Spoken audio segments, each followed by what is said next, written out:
I'm going to report on some research that UCL did with Hong Kong University. I'm reporting in particular on the UK side of the findings. It's not a lot of data because it's a lot of it's about perceptions, because we interviewed about 40 interviews after some workshops, some industry university workshops, and we interviewed 5 types of organisation. Institutional bodies and client bodies, main contractors and subcontractors, and actually quite a lot of self-employed contract staff. The interviews were conducted with senior management, office management and site management, including some occupational health, safety and wellbeing managers, as well as operatives. There have been lots of successes over the years. I think we know that, and a lot of improvements have been made. We were looking at health and safety coupled with with well-being, partly because that was the remit, but also because one of the things we were told repeatedly is that health and safety stats have plateaued, actually in most developed countries. And that one of the ways of further improving things is the assumption is if we get well-being right, then health and safety will improve in its wake. Okay. But despite the successes leading up to this plateauing, we've got 2 fundamental problems which might explain the plateauing regarding health and safety and well-being. First of all, it's still primarily perceived as a function related to operations, especially site operations.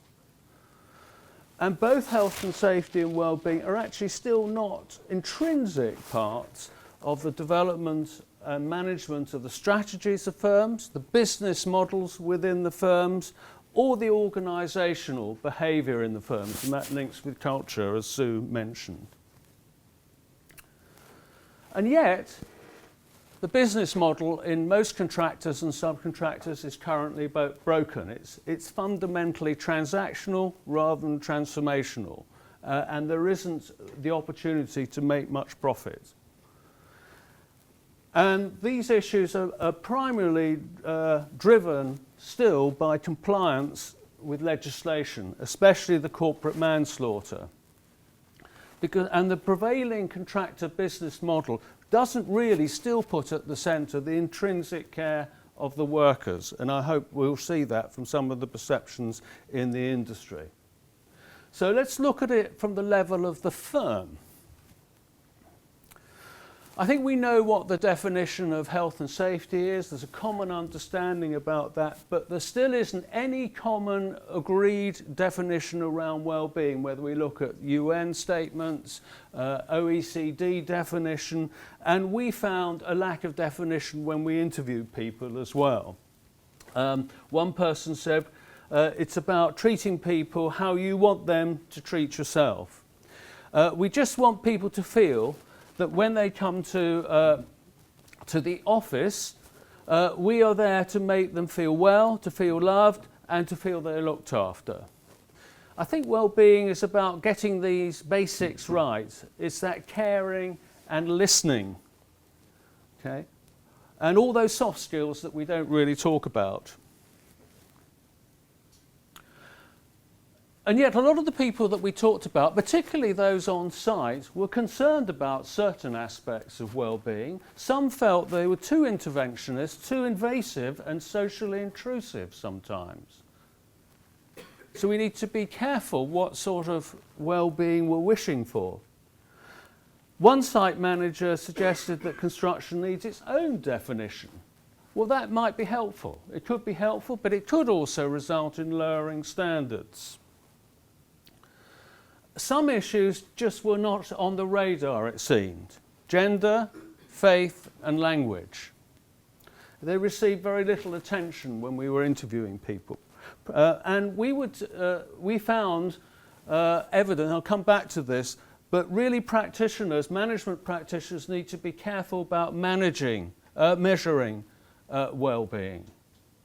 there's a sort of rush to try and find some measures or surrogate measures. But this often ends up in measuring the wrong sorts of things. But it helps the compliance model, helps to try and push things forward to say, oh, well, we're really doing something. But from our research, I would say caution is needed. There's a lack of alignment between a lot of health and safety and wellbeing initiatives. Respondents talked about site work for health and safety, yet office work for wellbeing. Funnily enough, a lot of the operatives talked about wellbeing as connected with office work, not site work. And is it desirable that we impose health and safety policies if we're clients and main contractors on the supply chain? Our policies. Because then they're not really embedding and routinising what they're doing, because they have to change and switch according to which client they're working for. As one leading infrastructure organisation told us, we need to make sure that our supply chain is acting and behaving in the right way. Why? For compliance. Not because they really want people to be healthier or safer. So that's leading to increased costs and the failure to embed practices. So it's an industry driven by transactional cost issues, management focused largely on cost at the strategic level when they're shaping their projects. And although the rhetoric is that health and safety and well-being are really, really top priorities, actually they come in underneath in tactical response, having shaped the projects. As one managing director of a leading international contractor said, if it is valued at management level and endorsed and pushed, then the supervisors and engineers will then push it onwards. That tells you exactly what the attitude is.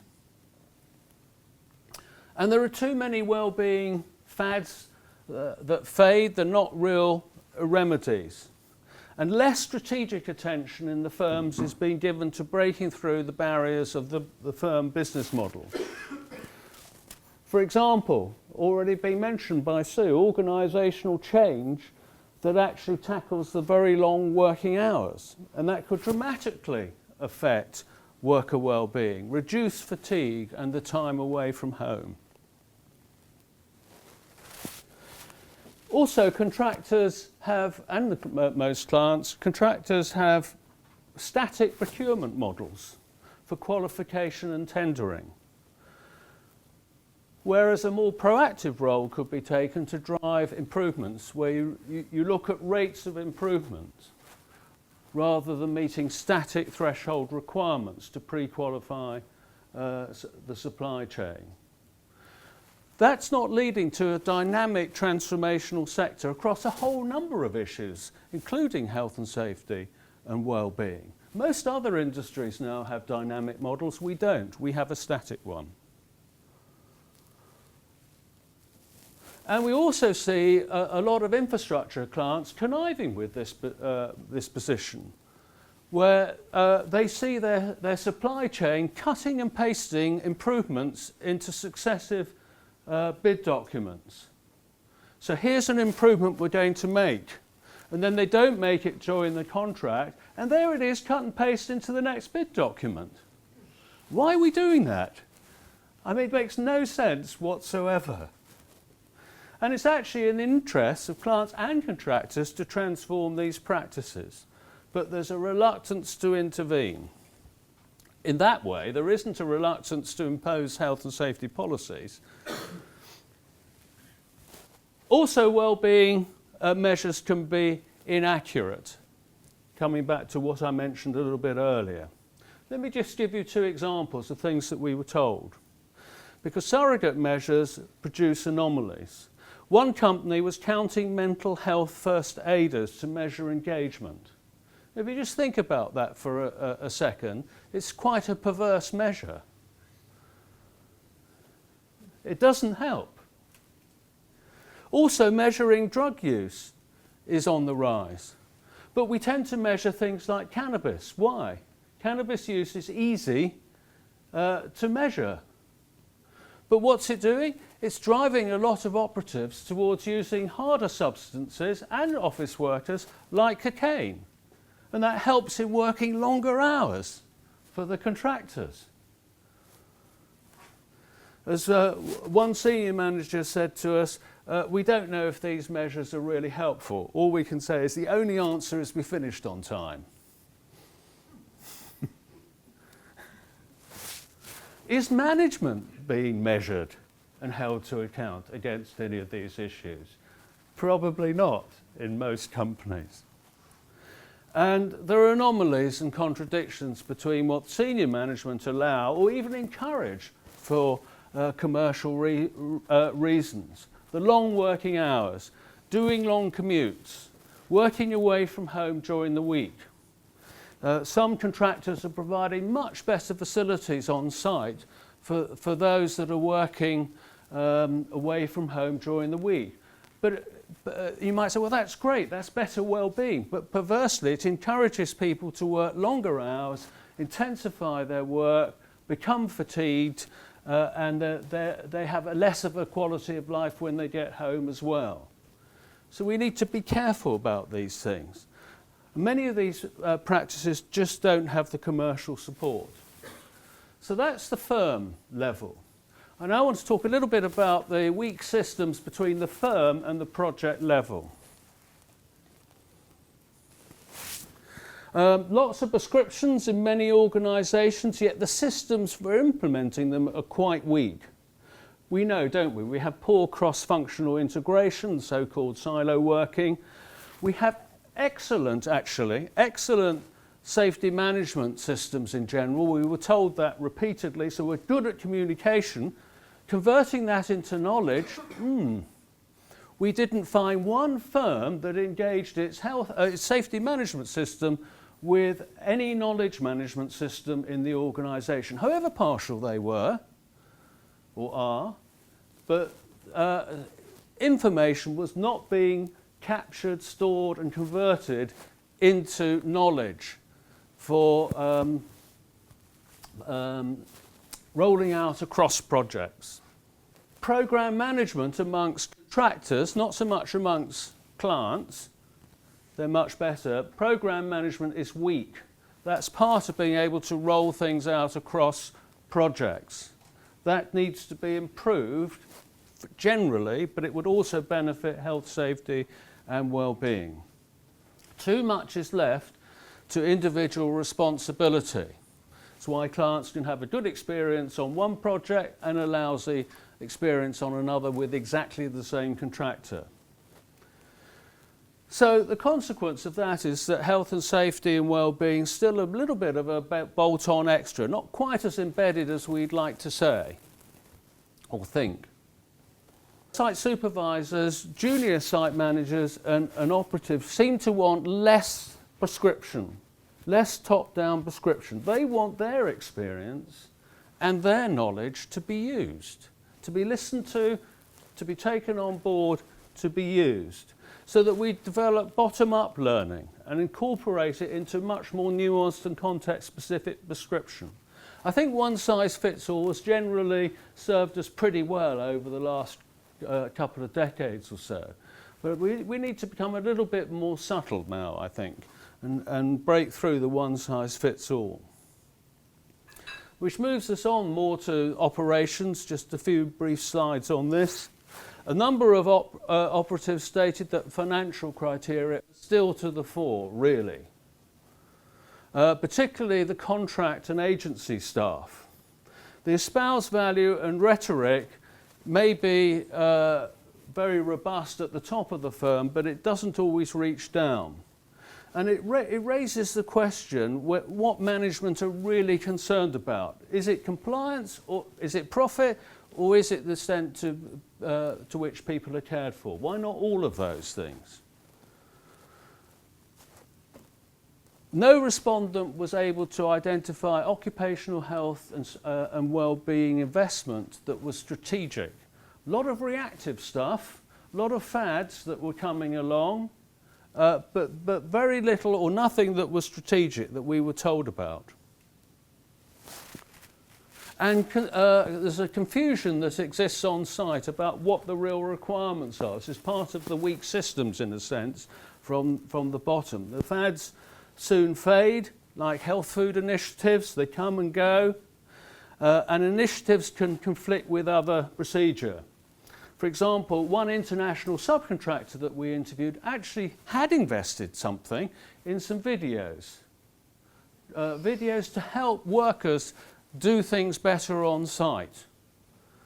But A, they couldn't be used because you're not allowed to actually at the point of work to have tablets or any other device to look at those videos.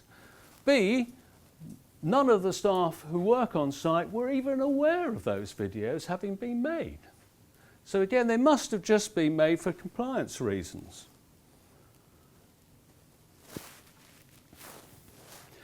Well, I'm from a university, so I'm sorry about that, because a lot of site staff complained that they were being run by people who had been to university, who did not understand what it was like to work on site. And some prescriptions and procedures can make certain activities more dangerous.